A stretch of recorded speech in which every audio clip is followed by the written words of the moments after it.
Alright, this is a 1987 Honda SE50. I just wanted to make a quick video since I had the side cover off.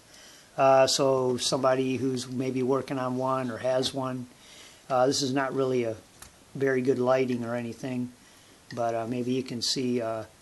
Anyway, there's the oil tank, the grab bar to lift it up so you can put it on center stand. You got your shock, you have your air filter. The Honda air filter, I'm really surprised. It's not really that great.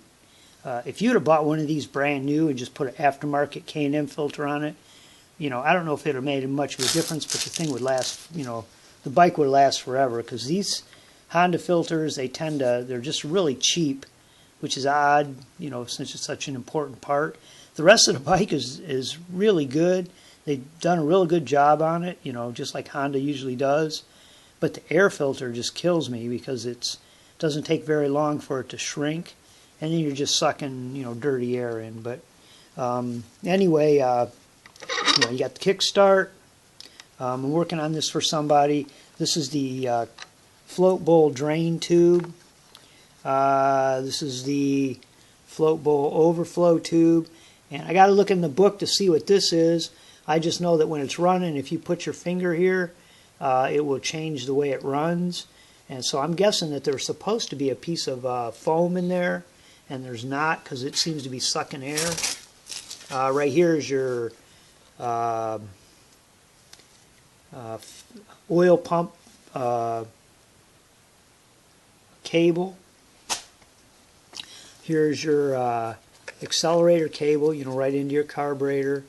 And then you have your, what I'm guessing is your manifold pressure, to check the manifold pressure on your carburetor. The only reason I can think they'd have that there. Usually you have that when there's like two carburetors, so you can equalize them. But and you can see what I did is I just put a fuel filter on here. I had this one and had some lines, so I put them on there for them. Because there was no fuel filter on there, and amazingly, I guess it hadn't quit running. This is a new carburetor.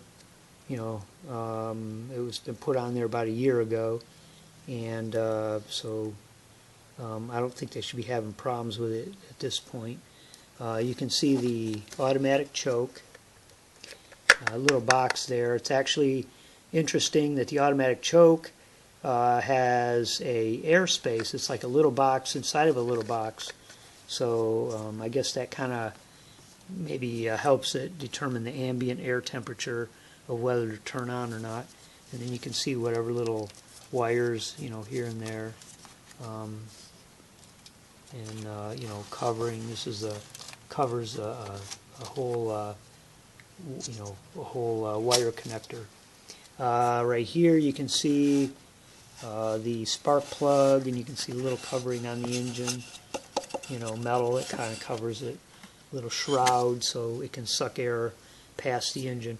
But anyway, that's about it. And you got your little wires here that go to your automatic choke, and they kind of go over in here and everything, and then into your wiring harness here.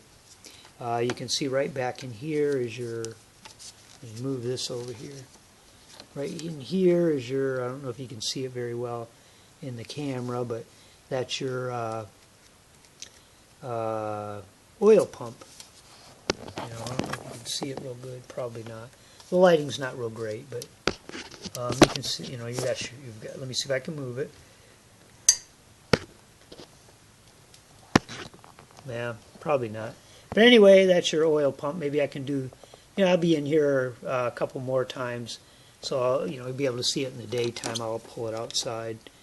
It's just too hard to get the lighting in here, trying to hold it with one hand.